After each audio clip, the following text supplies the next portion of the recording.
Joining me now is Michael Steele, former RNC chair and co-host of MSNBC's The Weekend.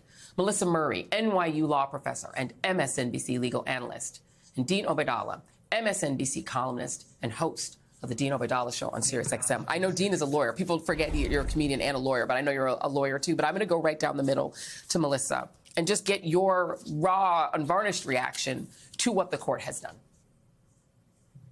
I thought Justice Jackson's dissent, Joy, was spot on. This is a court that has arrogated power to itself over and over and over again during this term. All you have to do is look to just the week before this immunity decision when the court overruled Chevron on the view that allowing the executive to regulate through administrative agencies would essentially make the executive a king. But they don't seem to mind king-making when it comes in the posture of presidential authority to abuse the office. And so we have these inconsistent rulings. You cannot regulate smog emissions, but you can order SEAL Team 6 to assassinate a political rival.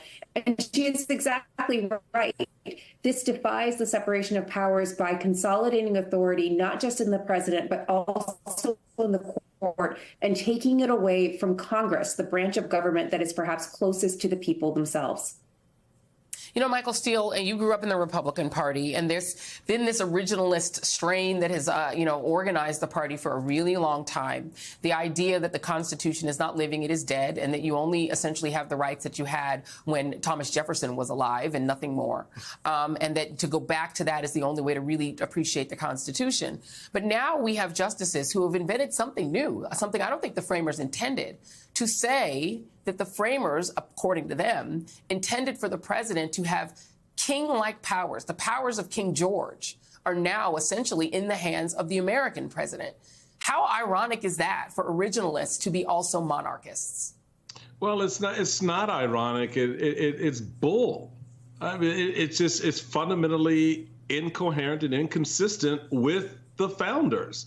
Go back and look at the founding documents, look at the Continental Congress, look how they organized themselves, the principles that they laid down. Look at just the debate in setting up the presidency.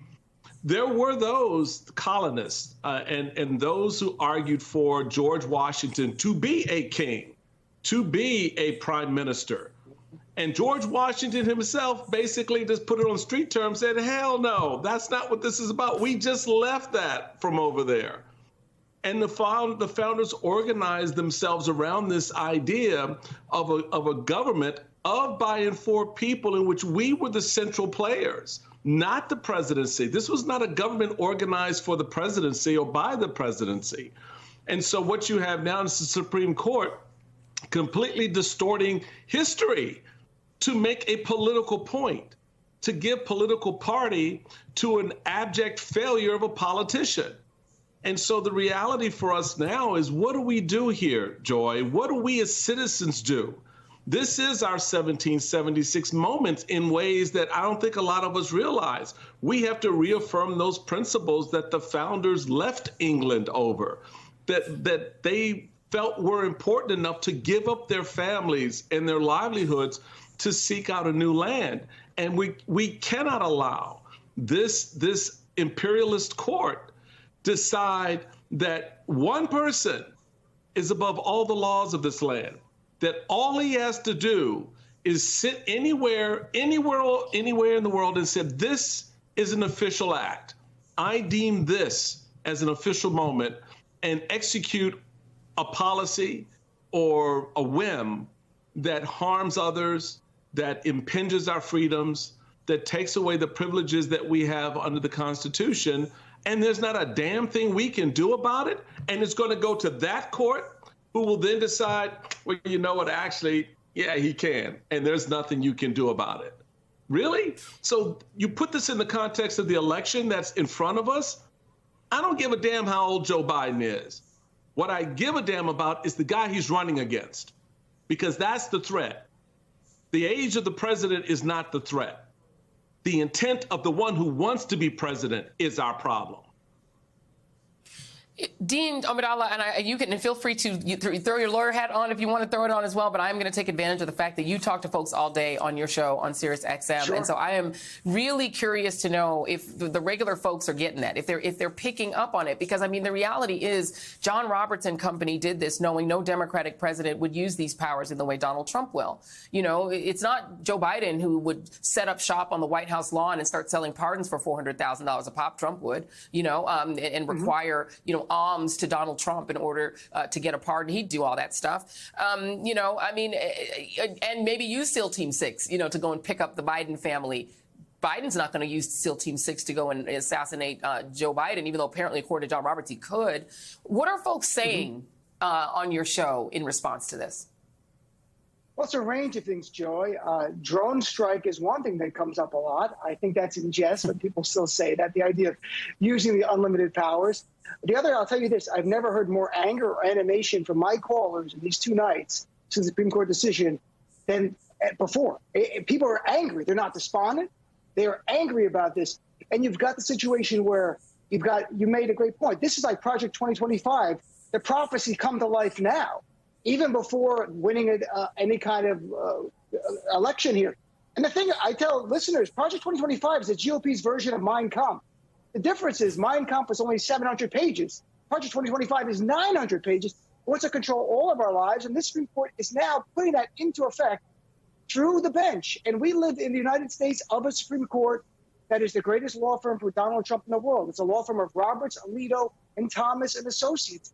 They delivered a win for him on the January 6th case, maybe even the New York case and the Fulton County case at the same time. So my listeners, Joy, they're worked up, they're animated, they want to go out and win. They don't want to hear about Joe Biden dropping out. They want to hear about defeating Donald Trump. That's all they want to hear.